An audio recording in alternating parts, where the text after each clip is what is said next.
नमस्कार विद्यार्थियों, आपका स्वागत है हमारे चैनल एके बायोलॉजी जोन में। आज हम चर्चा करेंगे आर्थिक वनस्पति विज्ञान, औषधीय पौधे, अफीम और सर्पगंधा, ओपियम एंड राउल्फिया के बारे में। हाँ। और ये आज की जो हमारी गहरी चर्चा है ना, ये सच में बहुत ही रोमांचक होने वाली है। बिल्कुल। क्या आपने कभी सोचा है कि एक बेहद खूबसूरत, बहुत ही आकर्षक दिखने वाला सजावटी फूल और हिमालय के घने जंगलों में जमीन के नीचे छिपी एक मुड़ी हुई सी जड़ में क्या समानता हो सकती है? ऊपरी तौर पर देखें तो ये बिल्कुल अलग ही दुनिया के हिस्से लगते हैं, है ना? हाँ बिल्कुल। लेकिन अगर हम बॉटनी की गहराइयों में उतरें तो पता चलता है कि ये दोनों पौधे प्रकृति के सबसे बड़े रहस्यों में से एक साझा करते हैं।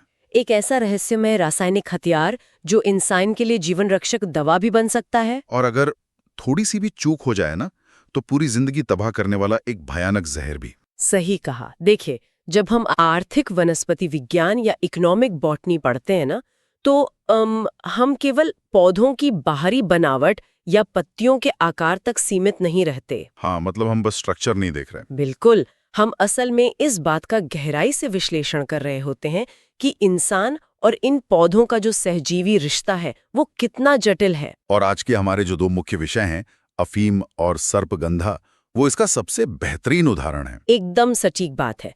मतलब ये बताते हैं कि कैसे प्रकृति की अपनी रासायनिक प्रयोगशालाएं हमारी पूरी आधुनिक चिकित्सा प्रणाली को चला रही हैं। चलिए इसे थोड़ा विस्तार से समझते हैं। अक्सर जब हम इन शक्तिशाली औषधीय पौधों की बात करते हैं ना, तो वनस्पति विज्ञान के नोट्स में एक शब्द बार बार सामने आता है, एल्कलॉइड्स। हाँ, एल्कलॉइड्स। तो इससे पहले कि हम अफीम या सर्पगंधा की दुनिया में जाएं, क्या आप बता सकती हैं कि आखिर ये एल्कलॉइड्स होते क्या हैं? हाँ, ये बहुत ही बुनियादी और ज़रूरी सवाल है। अगर हम एल्कलॉइड्स की वैज्ञानिक परिभाषा देखें तो ये नाइट्रोजन युक्त द्वितीयक मेटाबोलाइट्स होते हैं। मतलब नाइट्रोजन कंटेनिंग सेकेंडरी मेटाबोलाइट्स। अच्छा। द्वितीयक मेटाबोलाइट्स। हाँ। अब इस भारी भरकम शब्द को थोड़ा आसान करते हैं। किसी भी पौधे में मुख्य रूप से दो तरह के मेटाबोलाइट्स बनते हैं। ठीक है। पहले होते हैं प्राथमिक या प्राइमरी मेटाबोलाइट्स, जैसे कि कार्बोहाइड्रेट, लिपिड, प्रोटीन वगैरह। तो ये वो चीजें हैं जो पौधे को जिंदा रहने या बढ़ने के लिए रोज चाहिए होती हैं। बिल्कुल, ये पौधे का भोजन है। लेकिन यहीं पर कहानी थोड़ी दिलचस्प हो जाती है। फिर ये द्वितीयक या सेकेंडरी मेटाबोलाइट्स क्या हैं? हाँ, वो क्या भूमिका निभाते हैं? देखिए, पौधे इन द्वितीयक मेटाबोलाइट्स को अपने रोजमर्रा के विकास के लिए नहीं बनाते हैं। और नाइट्रोजन तो वैसे भी मिट्टी में बहुत कीमती होता है पौधों के लिए। हाँ, मिट्टी से खींचना मुश्किल होता। तो अगर कोई पौधा अपनी इतनी ऊर्जा और नाइट्रोजन को इन एल्कलॉइड्स को बनाने में खर्च कर रहा है, तो इसका कोई बहुत बड़ा उद्देश्य होना चाहिए। और वो उद्देश्य क्या है? सुरक्षा। पौधे हमारी तरह भाग तो सकते नहीं है। अगर कोई जानवर उन्हें खाने आए तो वो छिप नहीं सकते। हाँ, वो तो अपनी जगह ही खड़े रहेंगे। तो वो अपने बचाव के लिए ना अपने भीतर ही एक बहुत ही खतरनाक रासायनिक युद्ध प्रणाली विकसित करते हैं, और एल्कलॉइड्स उसी सुरक्षा तंत्र का हिस्सा है। अरे वाह, ये नजरिया तो सच में चीजों को देखने का तरीका ही बदल देता है ना? ये उनका अपना रासायनिक हथियार है जो उन्हें शाकाहारी जानवरों से या कीड़ों के हमलों से बचाता है। मतलब जब हम किसी शांत जंगल को देखते हैं तो वहां असल में एक अदृश्य रासायनिक हथियारों की होड़ चल रही है। एकदम सही। और क्योंकि ये रसायन जानवरों को नुकसान पहुंचाने या उनके दिमाग को भ्रमित करने के लिए बने हैं, इसलिए शायद मानव शरीर पर भी इनका इतना तेज असर होता है। बिल्कुल सही पकड़े हैं। विकासवादी दृष्टिकोण से देखें तो इन रसायनों का डिजाइन ही ऐसा है कि ये जानवरों के नर्वस सिस्टम को सीधा हाईजैक कर सके। खतरनाक है तो। हाँ, इसीलिए जब इंसान इन एल्कलॉइड्स को लेता है तो शरीर पर बहुत मजबूत शारीरिक प्रभाव पड़ता है। हमारे मस्तिष्क के रिसेप्टर्स तुरंत प्रतिक्रिया देते हैं। तो मतलब खुराक के आधार पे ये दवा भी बन सकते हैं और जहर भी। जी, सही डोज हो तो चमत्कारी दर्द निवारक दवा, और गलत हो तो घातक जहर। ये दोहरी प्रकृति ही हमारी आज की पहली केस स्टडी को इतना सम्मोहक बनाती है। तो आइए बात करते हैं अफीम की, जिसका वानस्पतिक नाम है पेपावर सोम्निफेरम। पेपावर सोम्निफेरम। जी। जब कोई इस पौधे को पहली बार देखता है ना, तो ये दिखने में किसी खूबसूरत सजावटी फूल कैसा लगता है। बड़े आकर्षक सफेद, गुलाबी या बैंगनी फूल। लेकिन ये एक खूबसूरत धोखा है। खूबसूरत धोखा, ये बिल्कुल सही उपमा दी आपने। क्योंकि इसके अंदर एक बहुत शक्तिशाली रहस्य छिपा है, जिसने इतिहास में बड़े बड़े युद्ध तक करवाए हैं। हाँ, अफीम युद्ध तो इतिहास का एक बड़ा हिस्सा है ही। अगर हम इसके वितरण की बात करें तो ये पौधा मूल रूप से भूमध्य सागरीय क्षेत्र यानी मेडिटेरेनियन रीजन का निवासी है। अच्छा, वहां से आया ये। हाँ, वहाँ की जलवायु इसके लिए सबसे अच्छी थी, लेकिन आज इसकी मांग इतनी ज़्यादा है कि ये तुर्की, ईरान और अफगानिस्तान में बड़े पैमाने पर उगाया जाता है। और भारत में भी तो इसकी खेती होती है। बिल्कुल होती है, मुख्य रूप से मध्य प्रदेश, राजस्थान और यूपी के कुछ हिस्सों में। लेकिन यहाँ एक बहुत बड़ा कानूनी पेंच है। हाँ, ऐसा तो नहीं है ना कि कोई भी आम किसान सुबह उठकर सोचे कि चलो आज अफीम उगाते हैं। अरे बिल्कुल नहीं, ये पूरी तरह से गैर कानूनी है। भारत में अफीम की खेती दुनिया की सबसे कड़ाई से मॉनिटर की जाने वाली खेती है।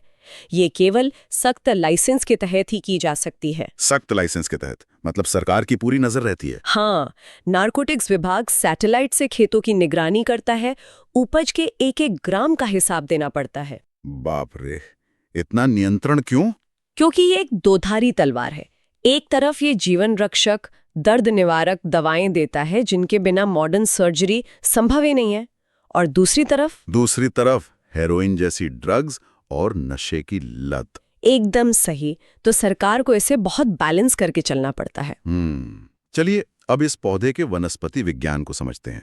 ये पैपावरेसी कुल का सदस्य है। जी, पैपावरेसी। और ये एक शाकीय वार्षिक पौधा है, मतलब हर्बेशियस एनुअल प्लांट। हाँ, एनुअल का मतलब है कि इसका पूरा जीवन चक्र, बीज से लेकर पौधा बनने और वापस बीज बनने तक का सफर एक ही साल में पूरा हो जाता है। ठीक है, फूल तो हमने बताया कि कितने सुंदर होते हैं, लेकिन सारा खेल इसके फल में छिपा है। बिल्कुल, इसका फल एक संपुट या कैप्सूल होता है। हाँ, कैप्सूल, जो एक छोटे कलश जैसा दिखता है और उसमें हजारों छोटे छोटे बीज होते हैं। और इकोनॉमिक बॉटनी के हिसाब से यही कैप्सूल सबसे अहम हिस्सा है। फूल झड़ने के बाद जो हरा कैप्सूल बचता है ना, सारा रासायनिक खजाना उसी में होता है। यहाँ बात वास्तव में बहुत दिलचस्प हो जाती है। मैंने नोट्स में पढ़ा कि लेटेक्स केवल कच्चे कैप्सूल से ही क्यों निकाला जाता है, पके हुए फल से क्यों नहीं? ये सवाल पौधों के ऊर्जा प्रबंधन को समझने के लिए बहुत जरूरी है। मतलब? देखिए, जब कैप्सूल कच्चा या अनराइप होता है ना, तब उसके अंदर के बीज अभी बन रहे होते हैं, वो बहुत कमजोर होते हैं। अच्छा, तो उन्हें सुरक्षा चाहिए होती है। एकदम सही। पौधे की पूरी ऊर्जा उन बीजों को कीड़ों से बचाने में लगी होती है। इसीलिए कच्चे फल की दीवार में जो दूध या लेटेक्स होता है, उसमें एल्कलॉइड्स अपने उच्चतम स्तर पर होते हैं। अरे वाह, मतलब वो पौधे का सबसे मजबूत सुरक्षा घेरा है। जी। और जैसे जैसे फल पकता है तो क्या होता है? जब फल पक जाता है तो अंदर के बीज कठोर हो जाते हैं। अब उन्हें उस खतरनाक रासायनिक सुरक्षा की जरूरत नहीं रहती। तो रसायन कम हो जाते हैं? हाँ, फल सूखने लगता है और लेटेक्स में एल्कलॉइड्स एकदम कम हो जाते हैं। इसीलिए लेटेक्स निकालने का जो समय है वो बहुत क्रिटिकल है। तो कच्चे कैप्सूल पर चीरा लगाते हैं? हाँ, जब कैप्सूल कच्चा होता है तभी दोपहर के बाद उस पर विशेष औजारों से बहुत सावधानी से चीरा या लेंसिंग की जाती है। चीरा इतना हल्का होना चाहिए कि बीजों को नुकसान ना पहुंचे। बिल्कुल, बस इतना गहरा कि फल की दीवार से वो सफेद लेटेक्स बाहर आ सके। फिर रात भर वो हवा के संपर्क में आकर गाढ़ा और भूरा हो जाता है। और फिर अगली सुबह उसे खुरच कर निकाल लेते हैं। तो इस सब का क्या मतलब है? मतलब इस गाढ़े लेटेक्स के अंदर आणविक स्तर पे क्या मिलता है हमें? इस लेटेक्स में दर्जनों अलग अलग एल्कलॉइड्स होते हैं, लेकिन मेडिकल साइंस के लिए 4 सबसे अहम हैं। कौन कौन से? पहला और सबसे मशहूर है मॉर्फिन। ये एक अत्यंत मजबूत दर्द निवारक है। स्ट्रॉन्ग एनाल्जेसिक, ठीक है। दूसरा है कोडीन, जो श्वसन प्रणाली पर काम करता है, खास तौर पर खांसी दबाने के लिए। अच्छा, जो कफ सिरप में होता है। हाँ, इसके अलावा थेबिन और पेपावरिन भी होते हैं जो मांसपेशियों को आराम देते हैं। अगर हम मॉर्फिन के प्रभाव को डिकोड करें तो ये शरीर में काम कैसे करता है? ये इतना शक्तिशाली दर्द निवारक क्यों है? देखिए, जब शरीर को चोट लगती है तो नसें दिमाग को दर्द के सिग्नल भेजती हैं। मॉर्फिन क्या करता है, वो सीधा हमारे सेंट्रल नर्वस सिस्टम में जाकर ओपियोइड रिसेप्टर से चिपक जाता है। मतलब दर्द के सिग्नल को ब्लॉक कर देता है। एकदम सही, वो एक दीवार बना देता है। शरीर को चोट लगी है लेकिन दिमाग तक वो संदेश पहुंच ही नहीं रहा। अरे बाप रे। इसीलिए गंभीर सर्जरी या कैंसर के असहनीय दर्द में मॉर्फिन ही काम आता है। लेकिन इसका एक स्याह पहलू भी तो है।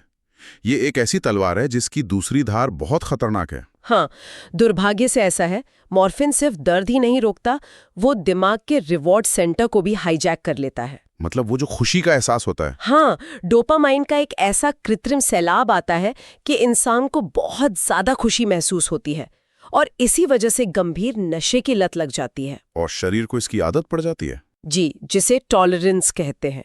हर बार ज्यादा डोज चाहिए होती है, इसीलिए यह हाईली कंट्रोल्ड कैटेगरी में है। सच में इसका जरा सा दुरुपयोग पूरी जिंदगी तबाह कर सकता है। और अत्यधिक नियंत्रित खेतों से बाहर निकलते हैं। बिल्कुल। अब दूसरे पौधे की तरफ चलते हैं। हाँ, अब हम श्रोताओं को भारत और दक्षिण पूर्व एशिया के उप हिमालय क्षेत्रों और घने जंगलों की ओर ले चलते हैं, जहां का माहौल बिल्कुल अलग है। हाँ, नमी वाले ठंडे जंगल। यहाँ पाया जाता है राउवोल्फिया सर्पेंटिना, जिसे हम सर्पगंधा कहते हैं। अफीम के मुकाबले ये एक बिल्कुल अलग इकोसिस्टम में उगता है। वनस्पति विज्ञान के हिसाब से ये एपोसाइनेसी कुल का पौधा है। एपोसाइनेसी, ठीक है। और ये एक छोटा बारहमासी शेडदार पौधा है। बारहमासी मतलब अफीम की तरह ये एक साल में मरता नहीं है। हाँ, कई सालों तक जंगल में रहता है। मैंने इसकी पत्तियों के बनावट के बारे में पढ़ा था कि ये चक्राकार या वर्ल्ड होती हैं। हाँ, चक्राकार व्यवस्था। इसका मतलब है कि तने के एक ही नोड से एक साथ 3 या 4 पत्तियां एक घेरे की तरह निकलती हैं। ऐसा क्यों? क्योंकि ये घने जंगलों में बड़े पेड़ों के नीचे उगता है, जहां धूप कम आती है। तो अपनी पत्तियों को ऐसे फैलाकर ये ज्यादा से ज्यादा रोशनी पकड़ने की कोशिश करता है। प्रकृति का गजब का इंजीनियरिंग है ये तो। जी बिल्कुल। लेकिन यहाँ अफीम और सर्पगंधा के बीच एक बहुत बड़ा विरोधाभास दिखता है मुझे। वो कैसे? अफीम में हम पौधे के ऊपरी हिस्से का इस्तेमाल कर रहे थे, जी। उसका फल, लेटेक्स। लेकिन सर्पगंधा का सबसे औषधीय रूप से महत्वपूर्ण हिस्सा जमीन के नीचे छिपा होता है। हाँ, बिल्कुल सही कहा आपने। इसकी जड़ें। जी, इसकी मुड़ी हुई खुरदरी जड़ें ही इसका सबसे महत्वपूर्ण हिस्सा हैं। अफीम के कैप्सूल की तरह इन जड़ों की कोशिकाओं में भी शक्तिशाली एल्कलॉइड्स का भारी भंडार होता है। तो चलिए मिट्टी हटाकर इन जड़ों के रसायन की दुनिया को समझते हैं। इनमें कौन से प्रमुख सक्रिय घटक हैं? इनमें भी एल्कलॉइड्स का मिक्सचर होता है, लेकिन सबसे प्रमुख और प्राथमिक सक्रिय यौगिक है रिसरपाइन। रिसरपाइन। हाँ, इसके अलावा अजमालाइन और सर्पेंटाइन जैसे यौगिक भी होते हैं। अफीम के मॉर्फिन ने तो दर्द से राहत दी थी। सर्पगंधा का ये रिसरपाइन क्या करता है? अगर हम इसे बड़ी तस्वीर से जोड़ें तो रिसरपाइन का काम मुख्य रूप से हृदय और तंत्रिका तंत्र पर होता है। मतलब हार्ट और नर्वस सिस्टम। जी, और आपको हैरानी होगी कि रिसरपाइन उच्च रक्तचाप यानी हाइपरटेंशन के लिए दुनिया के सबसे पहले और अत्यधिक प्रभावी उपचारों में से एक था। अरे वाह, मतलब जब बीपी की कोई दवा नहीं थी तब इस जड़ ने काम किया। बिल्कुल। 20वीं सदी के मध्य में इसने दिखाया कि ब्लड प्रेशर को रसायन से कंट्रोल किया जा सकता है। ये तो बहुत बड़ी खोज थी। अगर मॉर्फिन शरीर के लिए परम दर्द निवारक है तो रिसरपाइन प्रकृति की दी हुई चिल पिल और प्रेशर रिलीज वॉल्व है। प्रेशर रिलीज वॉल्व बहुत ही सटीक उपमा है ना? जब रक्त वाहिकाओं में तनाव बढ़ता है तो ये उस दबाव को बाहर निकाल देता है। हाँ, ये नर्वस सिस्टम के उन रसायनों को कम कर देता है जो नसों को सिकोड़ते हैं, तो नसें फैल जाती हैं और बीपी कम हो जाता है। तो क्या इसका असर दिमाग पे भी होता है? हाँ बिल्कुल। इसके शामक प्रभाव के कारण इसे ट्रैंक्विलाइजर के रूप में भी इस्तेमाल किया जाता है। गंभीर चिंता, अनिद्रा या मानसिक विकारों में ये बहुत काम आता है। ये सब सुनकर मुझे इसके नाम की याद आ रही है, सर्पगंधा। क्या इसका सांपों से कोई लेना देना है? हाँ, आयुर्वेद में ऐतिहासिक रूप से इसका इस्तेमाल सांप के काटने के इलाज में होता था। अच्छा। पुराने जमाने में एक थ्योरी थी कि पौधे की शक्ल जिस बीमारी जैसी होती है वो उसी के काम आता है। इसकी जड़ें सांप की तरह लंबी और मुड़ी होती हैं। तो इसलिए इसे सर्पगंधा कहा गया। हाँ, हालांकि आज हम एंटीवेनम इस्तेमाल करते हैं, लेकिन इसके शामक गुण सांप काटने के बाद होने वाली घबराहट को जरूर कम करते होंगे। बिल्कुल सही बात है। अब जब हमने अफीम और सर्पगंधा को इतनी गहराई से समझ लिया है, तो मुझे लगता है कि परीक्षा के नजरिए से इन दोनों का एक रैपिड फायर रिवीजन कर लें। ये एक महत्वपूर्ण प्रश्न खड़ा करता है कि इन दोनों के बीच हम स्पष्ट अंतर कैसे याद रखें। तो चलिए करते हैं रिवीजन। ठीक है। कुल या फैमिली? अफीम है पापावेरेसी कुल का और सर्पगंधा है एपोसाइनेसी कुल का। बेहतरीन। उपयोगी हिस्सा कौन सा है? अफीम में हम कच्चे कैप्सूल से निकला लेटेक्स इस्तेमाल करते हैं, जबकि सर्पगंधा में हम उसकी जड़ें इस्तेमाल करते हैं। प्रमुख यौगिक? अफीम का हीरो है मॉर्फिन और सर्पगंधा का मुख्य रसायन है रीसरपाइन। और इनका उपयोग? मॉर्फिन दुनिया का सबसे मजबूत प्राकृतिक दर्द निवारक है और रीसरपाइन पहली प्रभावी रक्तचाप नियंत्रण की दवा। बहुत ही शानदार। तो चलिए श्रोताओं के लिए कुछ एक्टिव रिकॉल के सवाल हो जाएं। बिल्कुल, देखते हैं उन्हें कितना याद है। मॉर्फिन का स्रोत क्या है?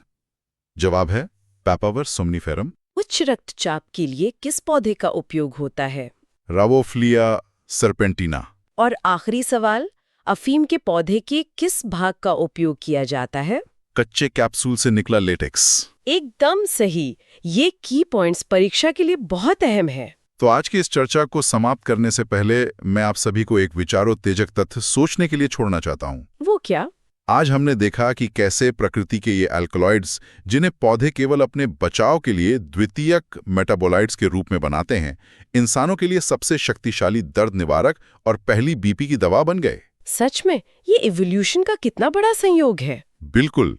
जरा सोचिए, हमारे आसपास मौजूद और कितने साधारण दिखने वाले पौधे और खरपतवारों में ऐसे ही अनसुलझे जीवन रक्षक रसायन छुपे हो सकते हैं, जिनकी खोज होना अभी बाकी है। शायद अगली बड़ी मेडिकल डिस्कवरी हमारे घर के पिछवाड़े ही उग रही हो। बिल्कुल संभव है।